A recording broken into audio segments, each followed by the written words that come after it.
Los Angeles is in the grip of a heatwave as World War II starts in Europe.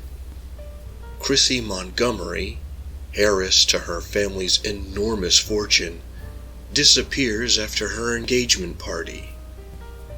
Her dying father, wanting to keep things quiet, hires private investigator Philip Marlowe to search for her. He also hires Anne Riordan and her agency of private investigators too, creating competitive pressure. Marlowe, however, comes to believe that maybe the elder Montgomery isn't too interested in finding Chrissy, since he's not mobilizing his wealth and many political contacts. But Marlowe takes the job seriously, even more so when the investigation leads him to Skid Row and a sudden murder. With few safe options and plenty of people willing to lie to him, Marlowe has to gamble on who he can really trust, even if it's his professional rival, and whether or not it may be safer for Chrissy to stay missing. March Mystery Madness is a reading event to celebrate all manner of mystery stories. I'll have links in the description to the creators, co-hosts, and various prompts for this year. You can also take a moment to like, comment, share, and subscribe to the channel of another YouTube creator you enjoy, or the algorithm will leave you for dead on Skid Row. Does the second murderer work as a Marlowe pastiche? For me, hell yeah. For the most part, it reads and sounds like a Philip Marlowe story that Chandler would have written.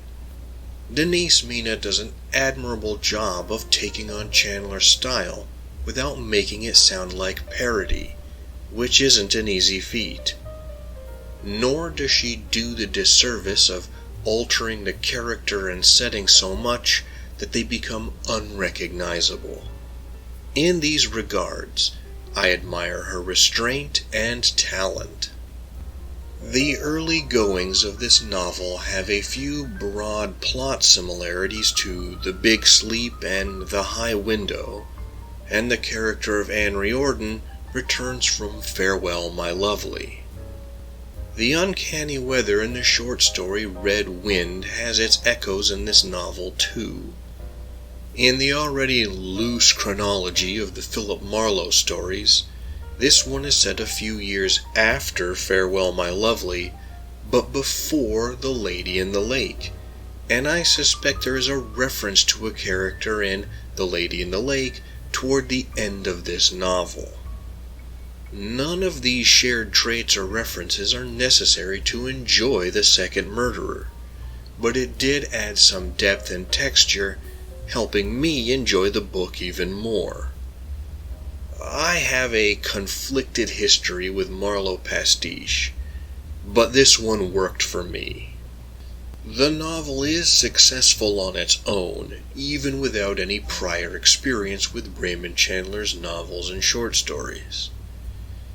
If you're like me and you're into the grim moodiness of West Coast noir, where terrible things happen in a sunny location and corruption seems entrenched, this book will give you a dose of what you're looking for. It doesn't go too heavy on the hard-boiled action, but it does have a bit of international flair, with the story touching on the global art scene and people displaced by the start of World War II in Europe. This novel also continues with the notion of Marlowe as a sort of knight-errant, which is an aspect of Chandler's novels that I enjoy. Most of the standard noir themes are here too, but particularly the corrosive effects of inherited wealth.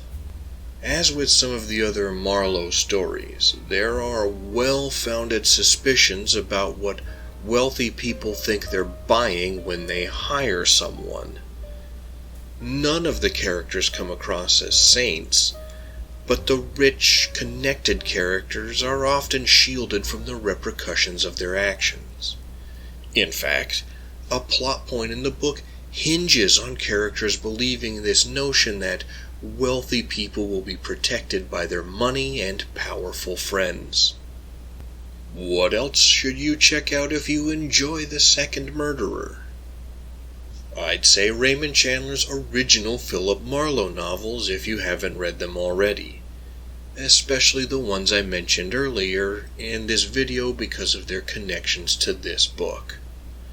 I'd also say the novels of Ross MacDonald are similar, especially for that time, place, and writing style.